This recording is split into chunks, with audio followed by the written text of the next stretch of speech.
Please welcome Dr. Jamaica Azario.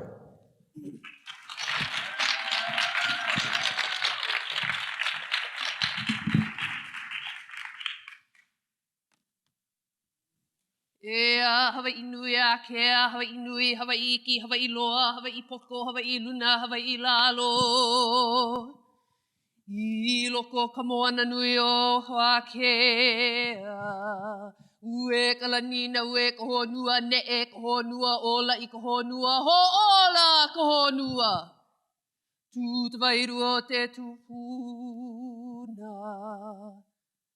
Ku pa'ake kanaka mauri. Ki he mauri ora. Aloha mai kākou. My name is Jamaica Heoli Malikalani Osorio. He kupa au no ka aina o Palolo. My name is Jamaica Heoli. Don't call me Dr. Osorio. That's my dad. I come from the valley of Palolo, from the Ualilehua and the Makani Wai'oma'o that feeds this ahupua'a, this estuary of Waiheke. I am a Native Hawaiian professor of Indigenous and Native Hawaiian politics, an activist, a land and water protector, an abolitionist in the most expansive imagining of that term, and I'm also a new mother, which means I'm exhausted and everything I put into my head falls out. So like Bob, I talk with my hands. Oh, I have this thing though. And I talk extemporaneously, and I ruined it by writing these things down. That was a great joke, good job. Because otherwise, I would forget everything I wanted to say. I can speak beautifully and extemporaneously and succinctly, but you only get to pick two, and so we went with succinct and hopefully beautifully today.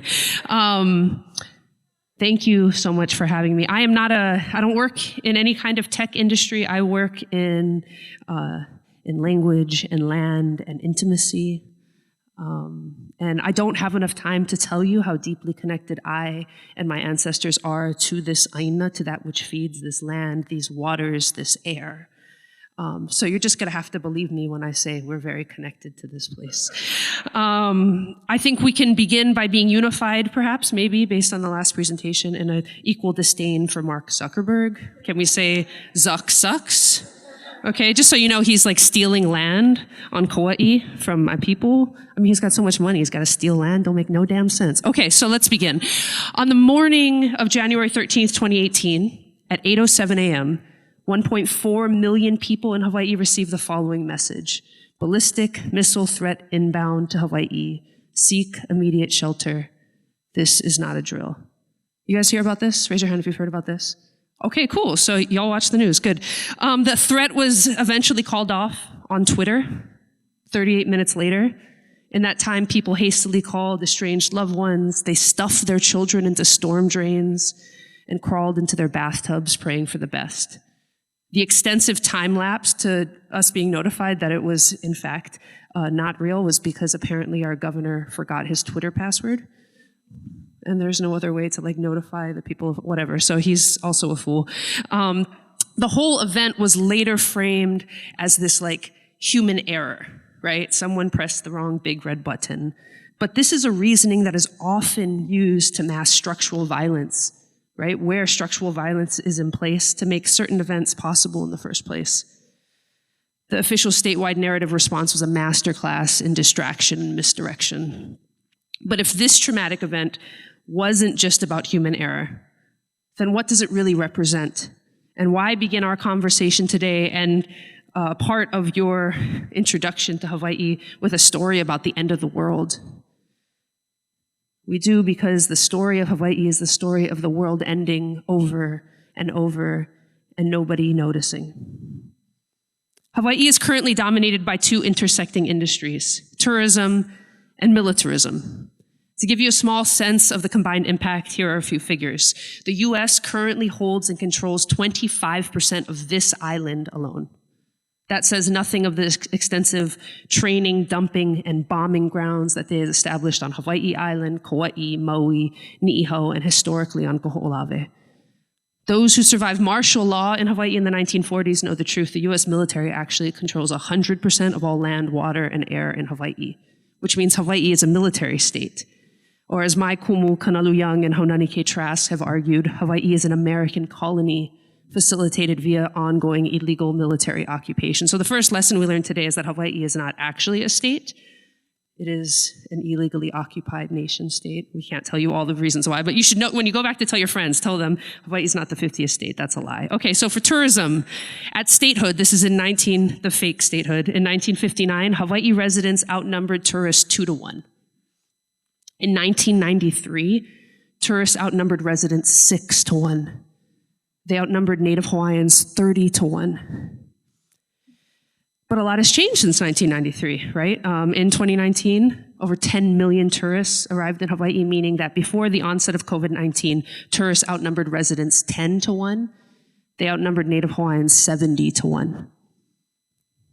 So what you're experiencing in this room is actually quite, I don't know, I'm not good at math or science. I almost failed statistics at Stanford, but like pretty close to the actual statistics of visitors outnumbering natives. Just only slightly worse, probably. This means a lot of things, but one of the things it means is that during your time here, it is very likely that you will not encounter a Native Hawaiian who is not serving or performing for you in some way. So I just want you to think about that for a second.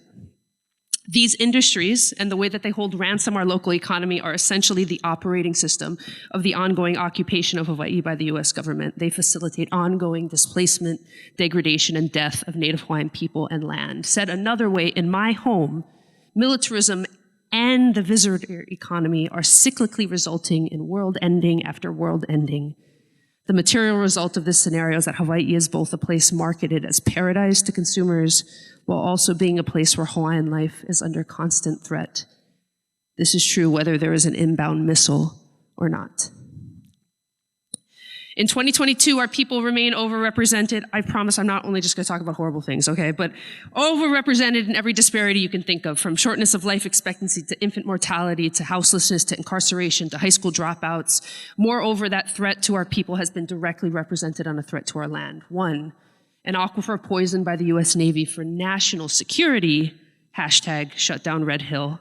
Two, sacred sites desecrated by colonial science for the greater good, hashtag A'ole TMT. Three, miles and miles and miles of abundant food-producing fish ponds, dredged and filled to build hotels over an estuary, hashtag welcome to Waikiki. But we did not arrive here overnight. And we are not caught here simply under the thumb of one or two powerful and evil decision makers. We live in a world shaped by systems that were built with injustice as the goal. Therefore, where we find injustice and violence, we are seeing the success of a system, not the failure of one. But a systemic critique, and this is important, does not forgive our individual shortcomings.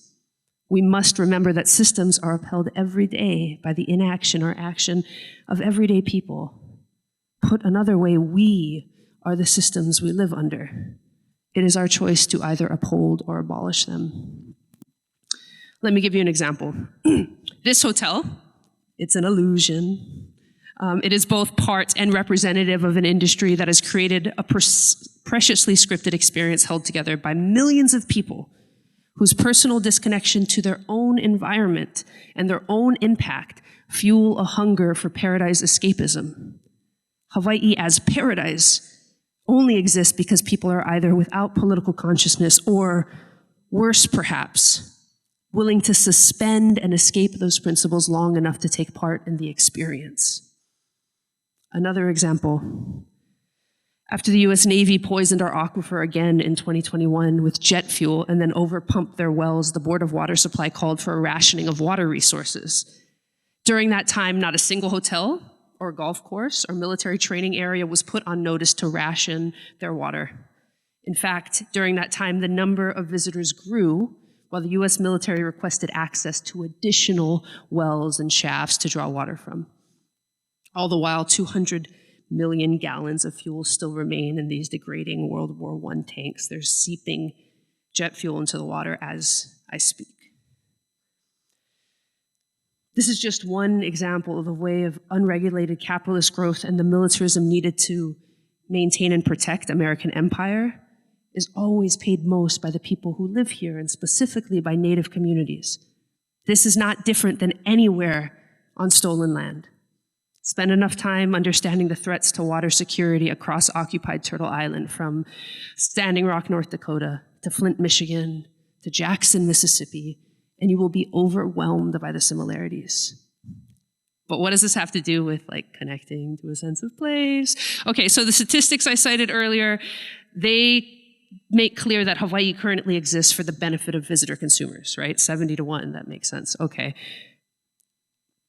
But beyond the moral problem with that equation is an existential one. What does it mean to live in a world that caters specifically to those with no meaningful connection to a place and to each other? In what ways is developing accountability to each other and place impossible within such a matrix? So I want us to kind of think through some alternatives of that world, right? And one of those alternatives is to turn to kind of ancient and practiced wisdom. And I would love to give you this long story about, again, how connected we are to this aina and what are the values that it produced. But one of those values is a term called aloha aina. Can we say aloha aina? Awesome. Aloha aina. If you look those two words up in the dictionary, don't use Google Translate, okay, because that thing is freaking horrible. But if you look it up in an actual dictionary, it will tell you it means love for the land, love for your country. It means, sometimes people say it means patriotism or patriot, but I take issue with that, but who cares? It's not only about me. Okay, cool. So, love for the land. In 1895, just a few years after the illegal overthrow of my nation, a Hawaiian revolutionary talked about aloha aina as the properties of a magnet. He said, aloha aina is this magnet that draws us into love for our land and to fight for true independence. But then he also says, if you hold one of these aloha aina magnets close enough to another aloha aina magnet, they are bound fully together. They cannot be torn apart. And then he says, one is but an animal if they are without this thing called aloha aina.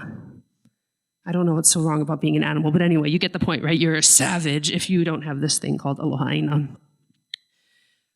Aloha aina was the rallying call of my ancestors when they fought imperialism in the 1890s. It was the rallying call of my more recent ancestors when they gathered to stop the bombing of sacred islands, to fight the removal of our ancestral remains, or to block the construction of a telescope on sacred summits.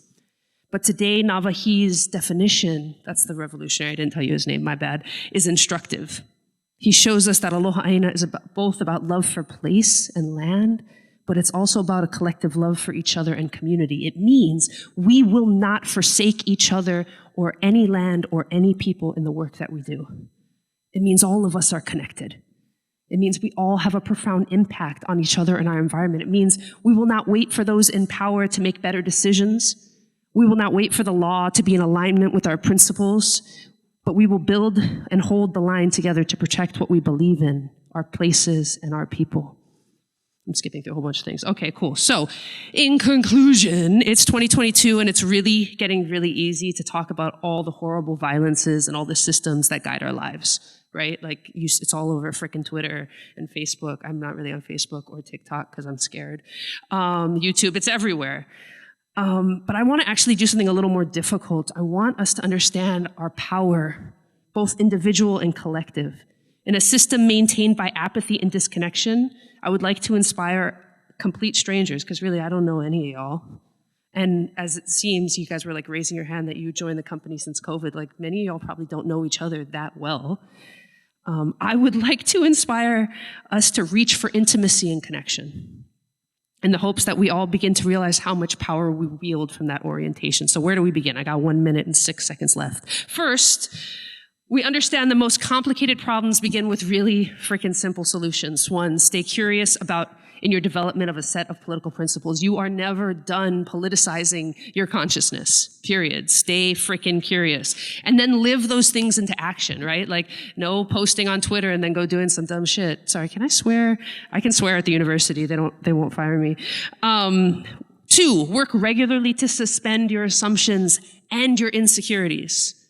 Revolutionary work does not have room for us to lead with our insecurities and our fears. It means we have to lead with courage and our capacity. Leverage your privilege, you've heard this before, but then you need to actually surrender them towards the creation of more just society. Your organization, and by that I mean any organization, right? because I don't actually know that much about Mozilla, but like any organization in particular in the United States is a microcosm of the everyday American colonial and patriarchal cultural practices and values of the state. Even the best organizations are reproducing these violences in everything that they do. So we begin with the local by beginning with the policies, practices, and principles of your own working community. Build systems that challenge everyday and the subtle nature of colonial and patriarchal violence in the spaces most intimate to you in your work. Practically, this can include all kinds of things. It can mean learning from the land by learning from those people most connected to her. Let me be explicit here. I am saying that all of our work must follow the lead of Native people who still exist everywhere you think they don't, or you've been told that they don't, of Black people and of other people of color who for generations were either born from this land or forced to till it into the wealth our community now finds comfort in. Learn to be suspicious of seemingly universally positive terms like progress and objective good. Accept that bias is everywhere. We can neither ignore it or expel it. There is no removing bias from anything. It exists. We must constantly account for it. Remember that any technology that removes us from a commitment and intimacy with the land and each other, or make it more difficult to be in intimacy with land and each other, are inevitably going to facilitate ongoing destruction. Do not be afraid to tear down violent systems, even if you don't know what will replace them. Build capacity for those who have the knowledge necessary to lead us to a new future. And I cannot stress this last part enough. We must be courageous. We must surrender our addiction to individual and organizational security and success. We must begin to think and plan in generations and eons instead of fiscal quarters. Imagine in oceans instead of suburbs. Dream in abundance instead of scarcity, invest in possibility and multiplicity, and resolve to surrender personal comfort in the name of collective humanity. Begin here. Begin now. And maybe we may not only reconnect to a sense of place and community, but maybe we will make ourselves worthy of the places we've already been given. Mahalo.